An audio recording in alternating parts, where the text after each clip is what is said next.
안녕하세요. 오늘은 특수상대성 이론에 대해서 한번 배워보도록 하겠습니다. 우리가 그동안 아인슈타인의 상대성 이론 대단하다, 신기하다 이런 얘기만 들었는데 오늘 드디어 배우게 됐습니다. 과연 특수상대성 이론이 어떤 이론인지 한번 살펴보도록 합시다. 우선은 우리가 가진 상식으로 한번 생각을 해보죠. 깃발을 두 개를 준비를 했어요. 한쪽에는 영희가 서 있네요. 파란색 깃발 아래에. 그리고 이 깃발 사이를 우주선이 지나갈 겁니다. 시간은 2초 동안 통과하도록 세팅을 해놨다고 한번 해볼게요. 그럼 우주선이 이렇게 숭 하고 2초 만에 지나갔다고 해요. 10km를 2초 만에 지나갔으면 그러면 우주선의 속도도 구할 수 있겠죠? 각각 어떻게 생각했는지 이 철수랑 영희가 어떤 생각을 했는지를 한번 살펴보겠습니다. 우선 철수는 이렇게 생각했을 거예요. 깃발 간격이 10km네. 그리고 나는 움직이지 않았어. 내가 움직인 게 아니라 깃발이 왼쪽으로 움직인 거야. 이렇게 생각할 수 있겠죠. 그렇죠? 나를 중심으로 생각한다면요. 그리고 오히려 영희가 왼쪽으로 5km/s로 움직였을 거야 라고 생각할 수 있습니다. 그리고 깃발을 통과하는 데는 2초가 걸렸어. 이번에 영희는요. 깃발 간격은 맞아 10km야. 그리고 나는 정지해 있었고 철수 너가 오른쪽으로 초속 5km로 이동한 거야. 그리고 나는 정지해 있었고 깃발을 통과한 시간은 2초야. 이렇게 얘기를 했다고 해요. 그럼 두 사람의 이야기를 비교를 해보면 똑같은 게 있고 또 생각이 다른 게 있죠. 그렇죠? 우선은 깃발 간격과 깃발 통과 시간이 같다는 걸 알 수가 있어요. 이게 우리 상식이잖아요. 그렇죠? 그런 반면에 철수와 영희는 서로의 속도를 다르게 바라봅니다. 그렇죠? 속도는 나를 기준으로 읽을 수 있는 거니까요. 그렇죠? 이것이 바로 상식이죠. 이번에는요. 영희가 철수의 우주선에 함께 탔습니다. 자, 이렇게 이동했을 때 역시나 2초가 걸렸다라고 가정을 하죠. 그러면 두 사람은 어떻게 얘기를 할까요? 똑같은 얘기를 하겠죠. 깃발 간격은 10km고 나의 속도는 0이야. 그리고 깃발이 반대로 움직였을 거야. 깃발 통과 시간은 2초야. 철수도 같은 얘기를 하겠죠. 그렇죠? 방금 전 상황과 비교했을 때 깃발 간격, 깃발 통과 시간은 10km 2초로 변한 게 없습니다. 반면에 속도는 방금 전 상황과 달라졌죠. 그렇죠? 다시 정리해보면 깃발 간격, 그리고 깃발 통과 시간, 그러니까 길이 또는 거리, 그리고 시간은 변하지 않았다는 얘기예요. 그리고 변한 게 뭐예요? 바로 철수와 영희가 생각하는 깃발의 속도라든지 나의 속도라든지 아니면 철수의 속도라든지 영희의 속도라든지 이런 속도가 상대적으로 바뀌었다라고 생각을 할 수 있잖아요. 그렇죠? 이게 우리의 삶이고 우리의 일상이죠. 그렇죠? 그런데 우리가 배우려고 하는 건 이게 아니에요. 우선은 상대성과 절대성에 대한 이야기를 좀 해봅시다. 우리가 흔히 거리는 속도 곱하기 시간이다 라고 배워왔었고요. 이것을 줄여서 거속시라고 많이들 알고 있을 거예요. 그리고 이 중에서 방금 살펴봤던 것처럼 거리와 시간은 변하지 않는 절대적인 물리량이다. 절대성을 갖는 물리량이다. 이렇게 배워왔고요. 그렇게 알고 있죠? 그리고 이 속도가 바로 상대적인 물리량이다 라고 알고 있습니다. 정말 그럴까요? 정말 그런지 의문을 가진 과학자가 있죠. 아인슈타인은 여기에 물음표를 던졌습니다.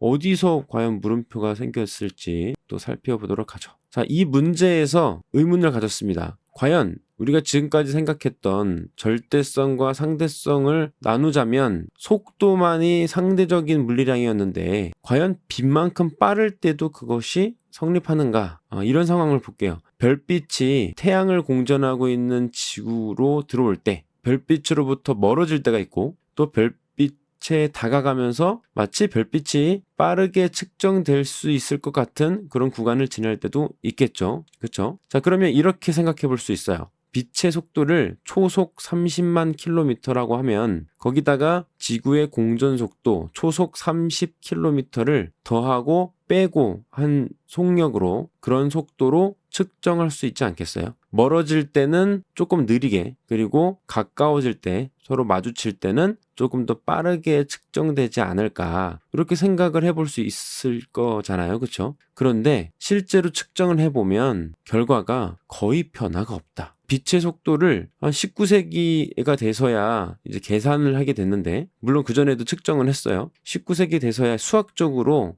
이론적인 결과를 낼 수 있었는데 그 결과에서 크게 벗어나지 않았다. 지구의 공전 속도보다도 훨씬 작은 오차 범위만 가졌다라는 거죠. 빛의 속도가 마치 변화가 없는 것처럼 보였습니다. 사람들은 이러한 결과를 갖고 어떻게 생각했을까요? 우리가 여러 차례 들었잖아요. 뭐 광속 불변의 법칙이다. 빛의 속도는 일정하다. 이렇게 우리는 많이 들어서 그것이 마치 상식인 것처럼 알고 있지만, 옛날 사람들은 물론 아인슈타인 때만 해도요, 그런 생각을 할 수가 없었죠. 왜냐하면 빛은 파동이었고 또 이 파동이라는 것은 대세였습니다. 그리고 파동이라는 것은 보통 매질이 있죠. 매질이 없는 파동을 생각하지 못했어요. 그리고 빛의 매질을 우리가 알 수 없었기 때문에 만질 수도 없고 볼 수도 없는 미지의 매질, 에테르를 하나 만들자. 그리고 빛의 매질을 에테르라고 하자라고 정했습니다. 수많은 과학자들이 가설을 세운 거죠. 그리고 이렇게 빛의 속도, 그러니까 별빛 속도를 쟀을 때, 별빛으로부터 오는 빛의 속도를 쟀을 때 그 속도가 변하지 않는 거의 일정한 이유가 바로 이 에테르가 아닐까? 이렇게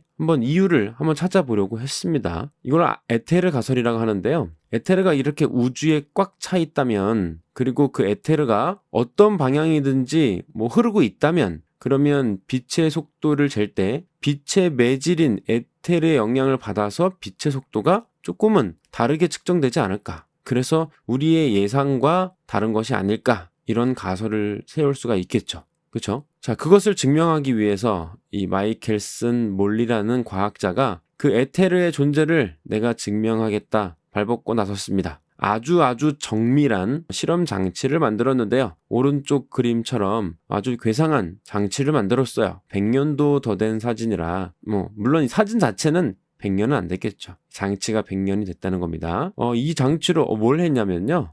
이런 것을 했습니다. 레이저를 이용했는데 목적은 에테르를 밝혀내는 거였어요. 자, 왼쪽에는 광원이 있고요. 광원에서부터 빛이 쭉 나와서 반거울을 통과합니다. 반거울은 거울 역할도 하고 그냥 유리 역할도 합니다. 통과하는 것도 있고 반사가 될 수도 있다는 거죠. 반사되면 위쪽으로 가고요. 그리고 유리처럼 통과해서 오른쪽으로 가기도 합니다. 각각 거울 A와 거울 B를 만나게 되고 각각의 거울에서 반사가 돼서 다시 빛 검출기로 들어가게 됩니다. 이때 이 거울 A와 반거울 사이의 거리, 그리고 이 반거울 사이와 거울 B 사이의 거리를 똑같게, 일치하게, 아주 같게 만든다면 이 빛 검출기에서는 과연 이 두 빛이 시간차가 없을까? 한번 이런 생각을 한번 해볼 수 있겠죠? 그렇죠? 근데 만약에 에테르가 있다면 이 회전판을 돌렸을 때 이 빛 검출기에 어떤 변화가 생길 거라는 거죠. 잘 모르겠으면 예시를 한번 보도록 하겠습니다. 강물이 흐른다고 했을 때 강물이 이렇게 오른쪽으로 흐르고 있어요. 이때 동일한 거리에 포인트를 하나 이렇게 수직하게 정했다고 한번 해볼게요. 그리고 보트를 각 반환점을 돌게 할 거예요.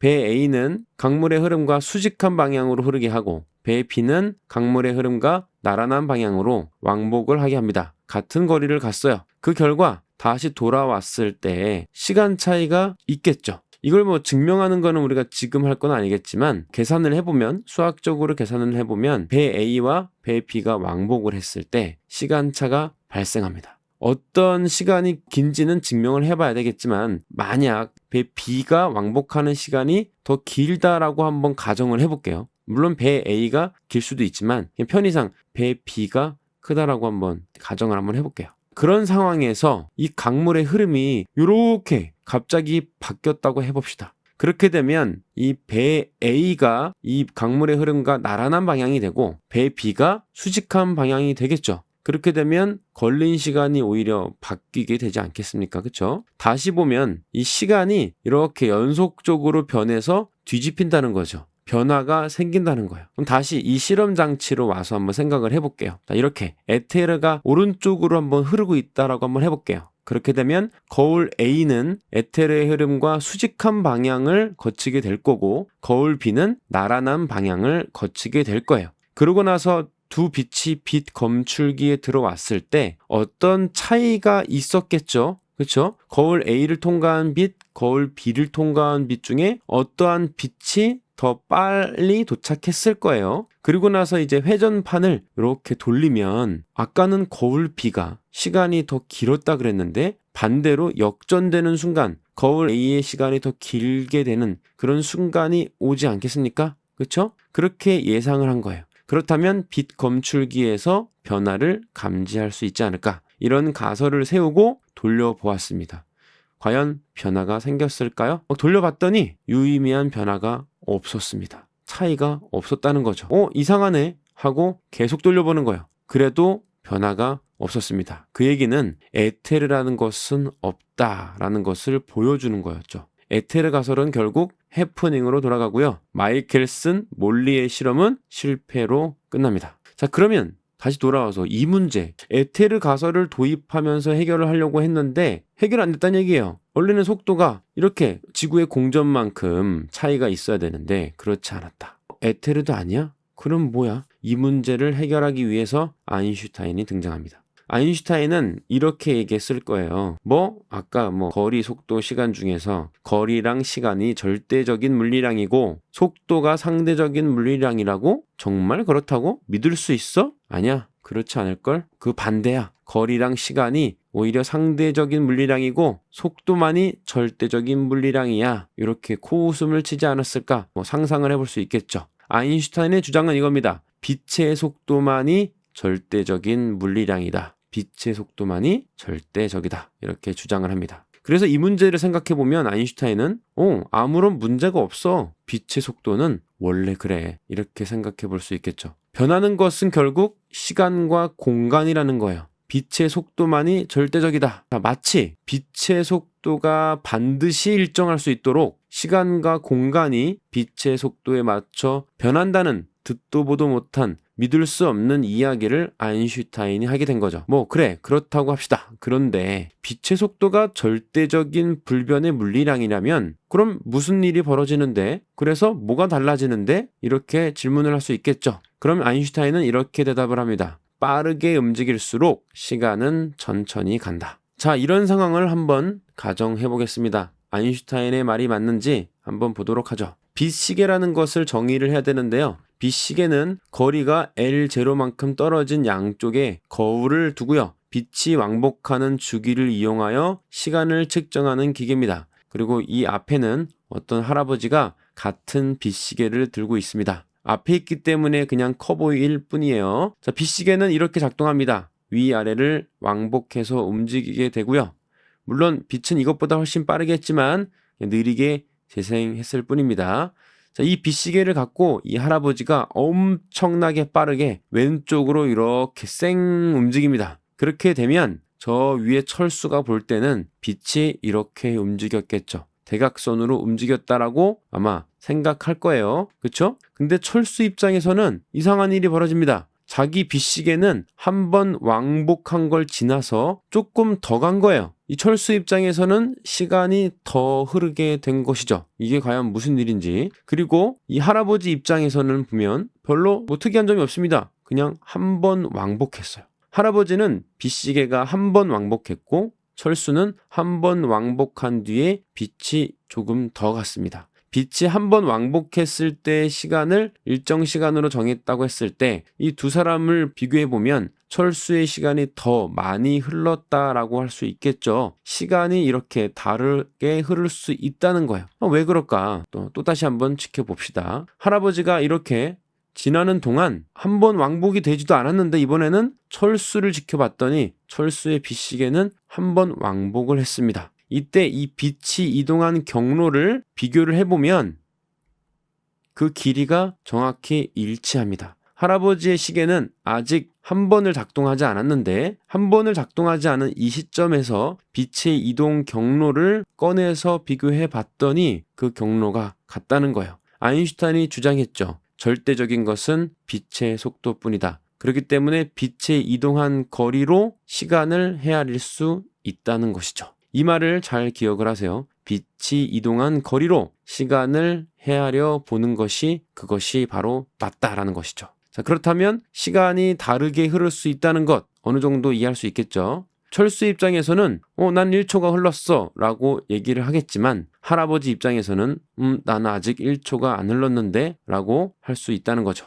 자, 이번에는 영희가 서 있는데 슈퍼맨이 빛을 쫓아서 빛의 속도랑 같은 속도로 이렇게 날아가고 있다라고 한번 생각해 볼게요. 자, 그렇다면 영희는 이렇게 생각하지 않겠어요? 슈퍼맨 입장에서 빛은 전혀 진행하지 않았어. 슈퍼맨의 시간은 멈춰 있다라는 거야. 물론 영희의 시간은 흐르겠죠. 영희가 바라봤을 때 빛은 움직이니까요. 그런데 슈퍼맨이 생각할 때는 빛이 움직이지 않았습니다. 그에게는 슈퍼맨의 시간은 정지해 있다라는 것이죠. 또 이런 시간을 또 이런 상황을 또 가정을 해보겠습니다. 또 철수랑 영희가 나타났는데 깃발을 두고 우주선을 타고 가고 있네요. 거리는 8광년이라고 설정을 해놨고요. 우주선의 속도는 0.8c, c는 빛의 속도입니다. 0.8c는 빛의 속도의 80%라는 뜻이에요. 자, 그러면 이렇게 쌩하니 지나갔을 때 영희의 시계는 어떻게 흘렀을까요?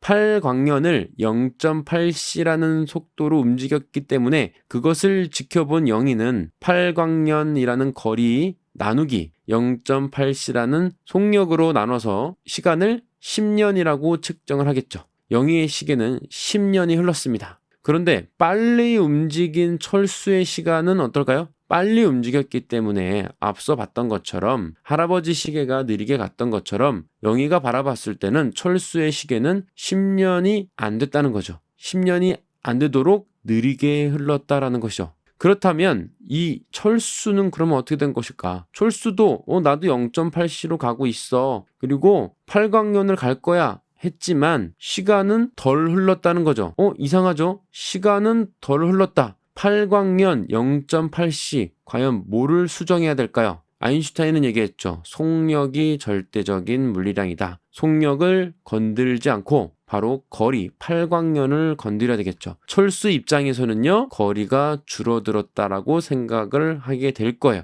철수 입장에서는 자신을 제외한 모든 것들이 압축돼서 보였을 거예요. 왜냐? 자기가 빛의 속도에 가깝게 움직였기 때문이죠. 자, 이렇게 거리가 수축하는 것을 길이 수축이라고 하고요. 그리고 영희 입장에서는 철수의 시계가 느리게 간 것을 보고 시간이 지연되었다라고 느낄 거예요. 이것은 완전 생뚱맞은 얘기가 아닙니다. 실험실에서도 확인이 가능합니다. 저 멀리 태양에서 여러 가지 입자들이 날아오는데 태양풍을 타고 뮤온이 날아옵니다. 물론 뮤온이 날아오는 게 아니라 뮤온이 되기 전에 파이온이라고 하는 더 큰 덩치의 입자가 있어요. 그 파이온이 지구 대기에서 깨지면서 뮤온이 생성이 되고 그 뮤온이 지상으로 날아옵니다. 그런데 이 뮤온이 지상에서 관측이 되는데 참 이상한 일이에요. 뮤온의 속력은 빛의 속도랑 비슷해요. 0.998c, 빛의 속도의 99.8%입니다. 그리고 뮤온의 수명은 100만 분의 2초예요. 굉장히 짧죠. 속력이 아주 빠르다고는 하지만 수명이 짧아서 계산을 해보면 한 600m밖에 이동을 할 수가 없습니다.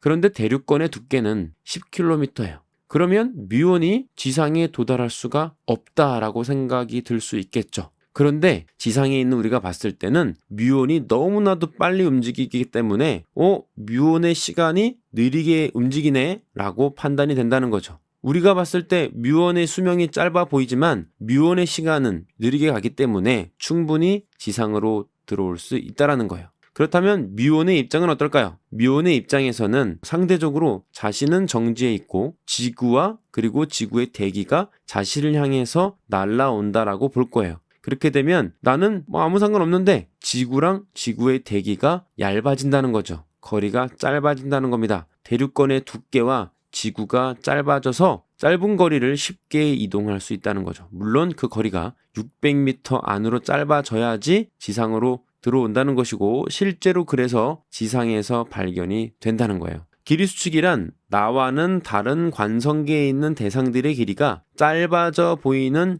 현상을 얘기를 합니다. 상대 속도가 빠를수록 그리고 광속에 가까울수록 길이가 많이 변합니다. 예를 들면 야구공이 날아올 때 야구공이 정지해 있을 때는 이렇게 동그란 반면에 빛의 속도의 87%로 다가오게 되면 거의 반에서 조금 더 안 되는 정도로 납작해 보이겠죠. 그리고 빛의 속도의 99.9%가 되면 이렇게 넓어지고요. 빛의 속도랑 같아지면 얇기가 없습니다. 두께가 없어진다는 거죠. 물론 빛의 속도에 도달할 수 없지만 이론적으로 생각해보면 그렇다는 거예요. 이 야구공이 공기 저항을 받아서 이렇게 납작해지는 게 아니라 공간이 찌그러져서 이렇게 보인다는 거예요. 이것이 바로 길이 수축입니다. 반대로 이 야구공 입장에서는 야구공 자신을 제외한 나머지 이 배경, 나무, 사람, 공기, 지형들이 반대로 찌그러져 보일 거예요. 왜냐하면 자기는 정지해 있고 나머지가 움직인다라고 생각을 하기 때문이죠.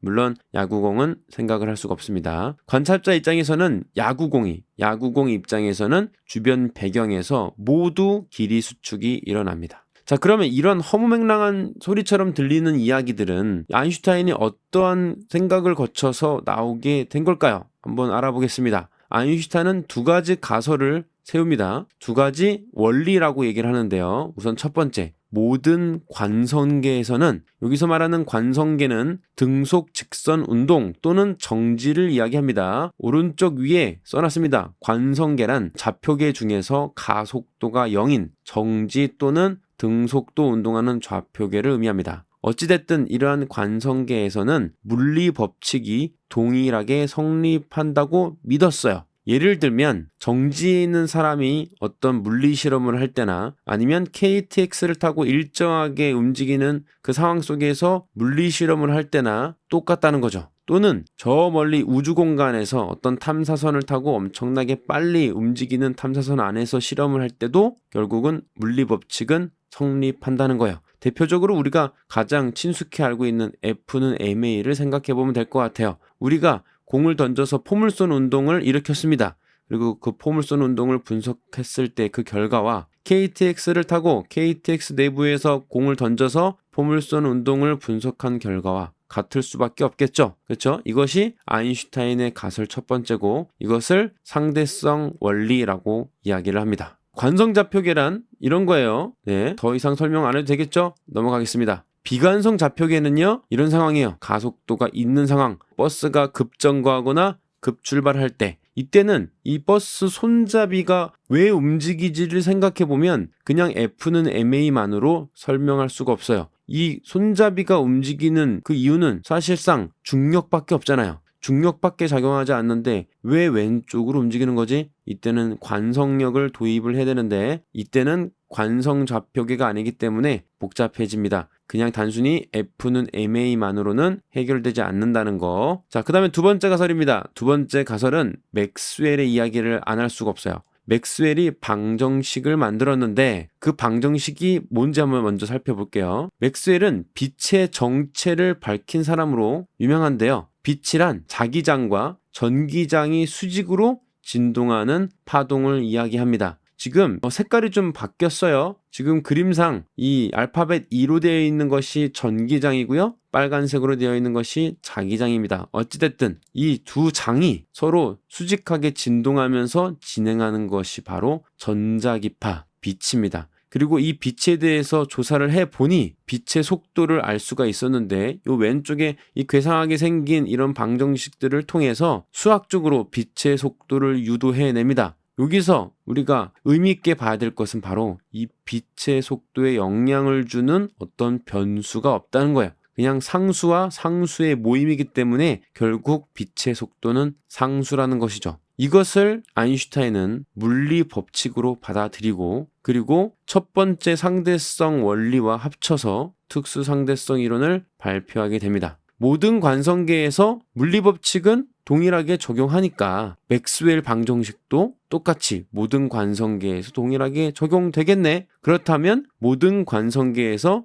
빛의 속도는 상수로 동일할 거야. 동일하게 측정될 거야. 이렇게 받아들였습니다. 그래서 이러한 법칙을 만들게 되죠. 광속 불변의 법칙. 모든 관성계에서 관찰자에 상관없이 빛의 속도는 일정하게 관측된다. 이것이 바로 아인슈타인의 두 번째 가설입니다. 이 두 가지 가설을 종합해서 바로 아인슈타인의 특수상대성 이론을 발표하게 되는 거죠. 왜 특수상대성 이론이냐면 아직 비관성계에 대해서는 설명을 할 수가 없었거든요. 특수상대성 이론은 비관성계를 설명할 수가 없습니다. 비관성계까지 설명할 수 있는 일반 상대성이 등장하고 나서야 모든 것을 설명할 수 있게 됩니다. 참고로 이 전자기파는 빛이고요. 이 빛은 전기장과 자기장의 진동으로 볼 수가 있습니다. 매질은 필요 없다는 거 앞서 살펴봤죠. 자, 그리고 재미있는 사실이 있습니다. 동시라는 것이 과연 누구에게나 똑같이 적용되는 걸까? 내가 판단한 동시가 다른 사람에게도 동시일까? 한번 생각을 해볼 수가 있겠죠. 자, 우주 공간에 어떤 우주선에 어떤 사람이 정장을 입은 사람이 타고 있습니다.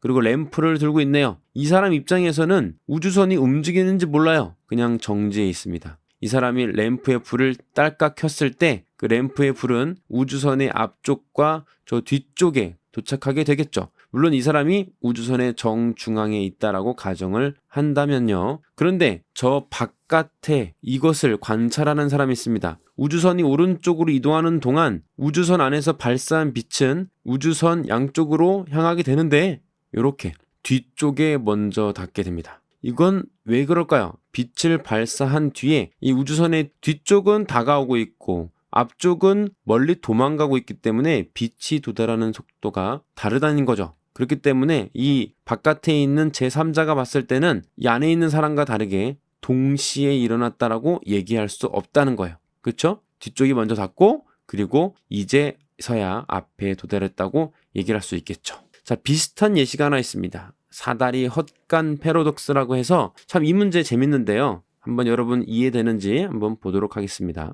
헛간보다 긴 사다리가 있어요. 그 긴 사다리를 헛간 안에 가둘 수 있을까요? 이 사다리가 엄청나게 빠르게 움직인다면 멈춰있는 사람이 봤을 때 사다리가 짧아지게 된다고 했잖아요. 빨리 움직이면 빨리 움직일수록 광속에 가까운 만큼 짧아진다 그랬죠. 광속에 가깝게 빨리 움직이는 사다리가 이 헛간 안으로 지나가는 순간, 안으로 갇혀지는 순간 문을 동시에 앞뒤문을 닫게 되면 안에 들어가는 순간이 생기지 않을까요? 그렇죠? 자, 마지막 줄 읽어보겠습니다. 사다리 입장에서는 어떨까요? 사다리 입장에서는 사다리는 정지해 있는데 반대로 헛간이 자기를 향해서 날아오고 있는 것처럼 보이겠죠. 그렇게 되면 사다리 입장에서는 헛간이 짧아져 보일 겁니다. 자기 사다리는 원래부터 헛간보다 길었는데 헛간이 막 달려오니까 헛간이 더 짧아져. 그러면 더 안 들어가겠죠. 그렇게 되면 못 들어가는 거 아닙니까?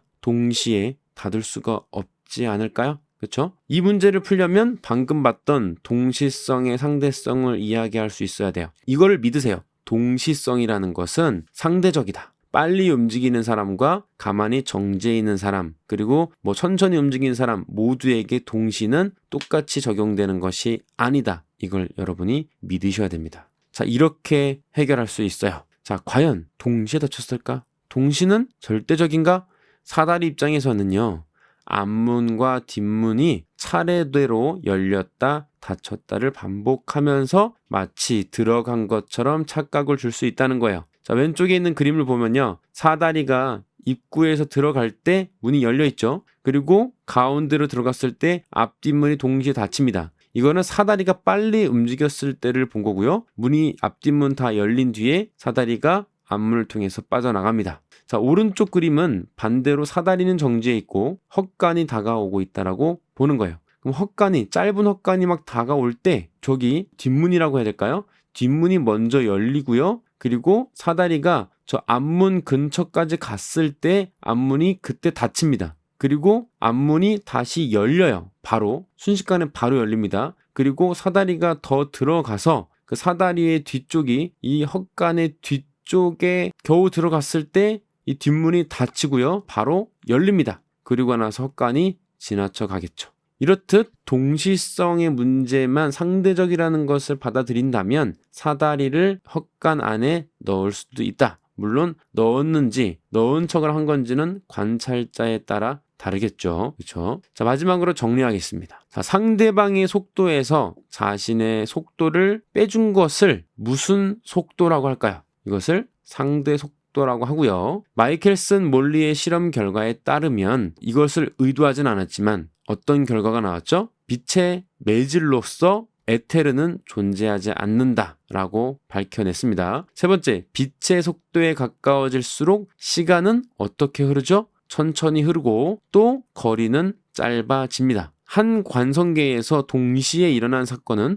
다른 관성계에서는 동시다 아니다? 동시가 아닐 수 있다. 자, 아인슈타인의 두 가지 가정 기억하고 있나요? 첫 번째는 광속 불변의 원리, 두 번째는 상대성의 원리가 있습니다. 물론 순서는 상관이 없습니다. 자, 여기까지 간략하게 정리를 했는데 앞에서 이해가 안 된다. 다시 한번 살펴보도록 하고요. 이것은 1탄입니다. 2탄에서는 질량 에너지에 대해서 설명을 할 거예요. 우선은 여기까지 하도록 하겠습니다. 고생했습니다.